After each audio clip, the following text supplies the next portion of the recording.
kon Ibrahima Sadi yow it ñaar yoon nga bindu woon ci wàllu koom ñu jàll ci sa laaj. waaw président damay laaj rek fu ngeen toll ci réforme monétaire bi CFA wala ECO war ko wutu fii sa naataango bu Côte d'Ivoire Alassane Dramane Ouattara ak Emmanuel Macron bu France waxoon ni juillet mais mbas bi xam naa moo chamboulé lépp fu ngeen toll ci réforme boobu. waaw réforme boobu ñu ngi ci dox waaye dox ndànk parce que ni ñu ko bëggee woon mooy ñun waa CFA zone CFA ginnaaw am nañu ay critères de convergence ñoo bokk benn banque centrale ñoo bokk yenn critères yi ci wàllu monnaie bi kon ñun mën nañu jàll ci euro tout de suite parce que critères yi benn la loolu taxoon bi président Ouattara waxee loolu mu indi nag levée de bouclier ci réew yi nga xam ne bokkuñu zone CFA muy surtout anglophone yi ñu jàpp ne ñoom kenn du leen invité ci loo xam ne aussi seen yëf la ndax bu ñu wax ECO rek CEDEAO la nekkatul juróom-ñetti réew francophone yi mais fukki réew yi ak juróom yi bokk Afrique de l'Ouest donc ñun mënatuñu jël ECO comme référence tant que ñëpp dajewuñu ci wàllu CEDEAO pour dugg ci ECO bi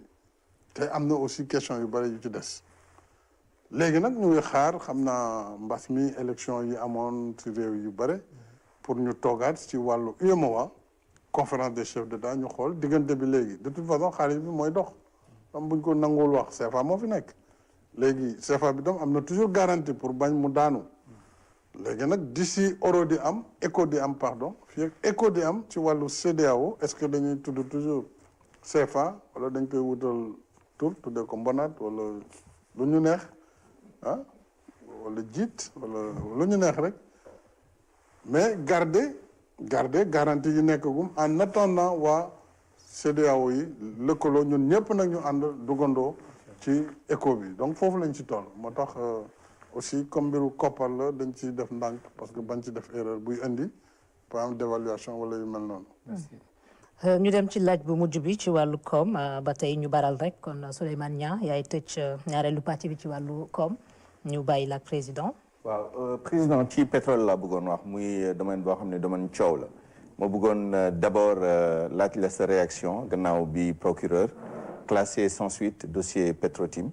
gannaaw bu mu dégloo wala bi ñi dégloo ci procédure bi ñëpp ñu waxoon ni bu ñu amee ay seede yi ñu ciy indi ñu indi ko ci ñu xam ne dossier boobu sa rak Aliou Sall dañ ko ci cité woon ak ñeneen lan moo ci sa réaction bu loolu weesoo dañoo déggatul lu bëri ci pétrole bi am sax ñu commencé wax ni xëj na yaakaar buñ ci amoon bi dafa yàqeeku liñ ci yaakaaroon li xëj na duñ ko ci mujjee am lan mooy sa réaction ci loolu yëpp. bon d'abord ci wàllu pétrole de façon générale lépp luñ ci tàmbali woon mu ngi ci yoon bu dee wàllu gaz bi ci bëj gànnaar suñu diggante ak Mauritanie programme yi ñu ngi dox waxtu wi ñuy wax ci port de Dakar boo fa demee ñu ngi tabax ay infrastructures yu mucc ayib yoo xam ne moom la ñu yóbbu ci géej gi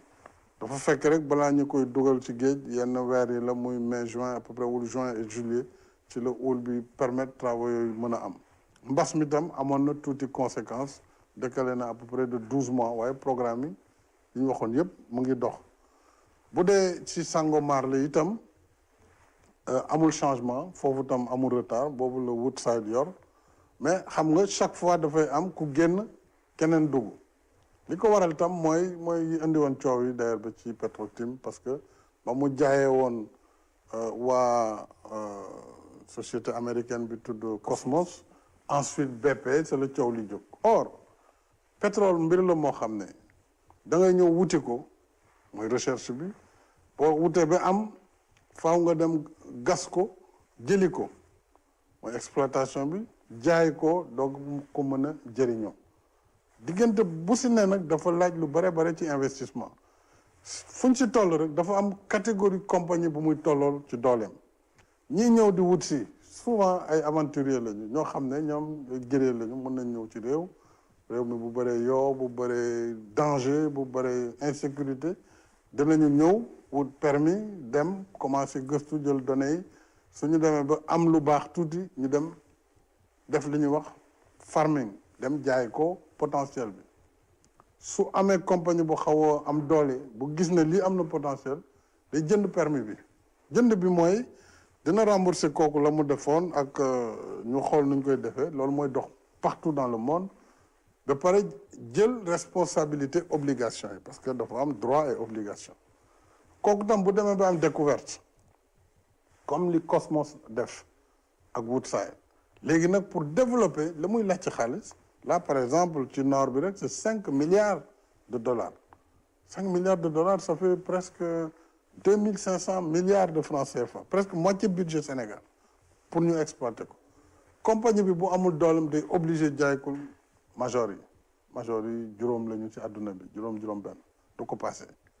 donc opération yooyu dafa nekk loo xam ne mooy dox ci pétrole farming farm out c'est au quotidien c'est le quotidien partout donc fii am nañu espoir ne 2023 à la fin exploitation bi dana tàmbali donc à ce niveau il y a aucun problème maintenant li nga wax ci affaire Petro-Tim newoon naa dootuma ci wax parce que comme kiñ ci tuumaal ku ma jege la dama ne na justice bi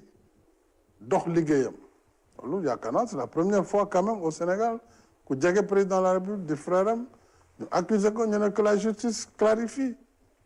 justice def avis képp ku am loo xam ne wane na ne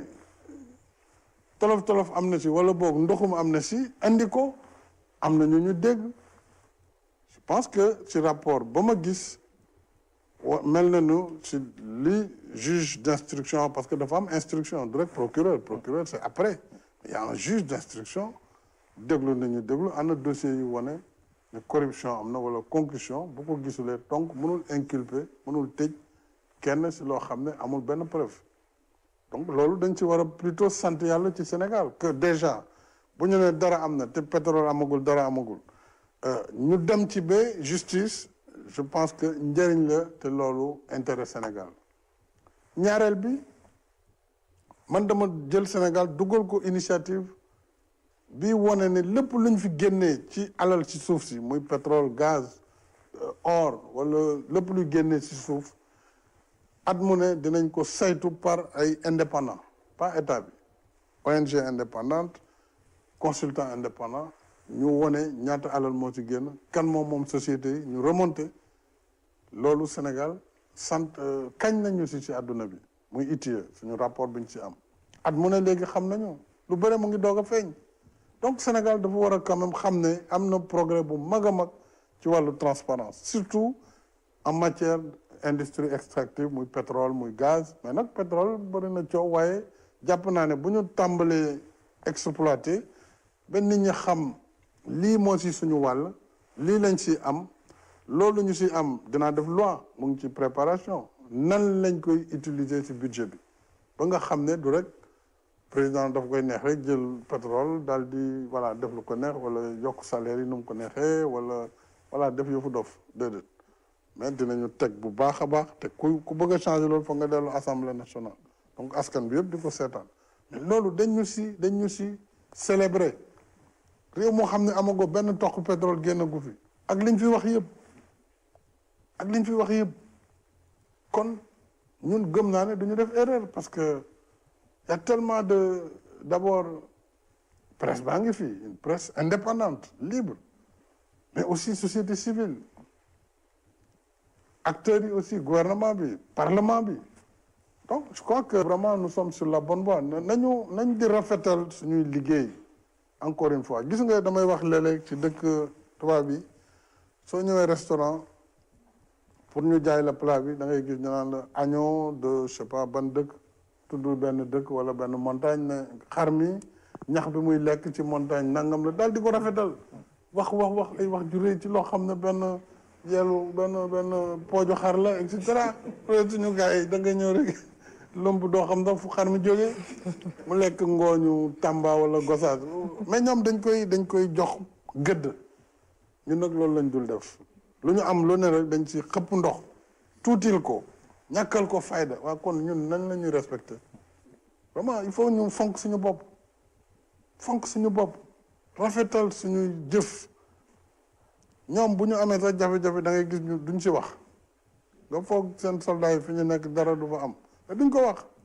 parce que dañ bëgg rafetal seen lépp ak seen légende donc loolu tam ñun daal loolu bëggoon naa ko lool ci Sénégal gi ñu fonk suñu bopp rafetal wax ji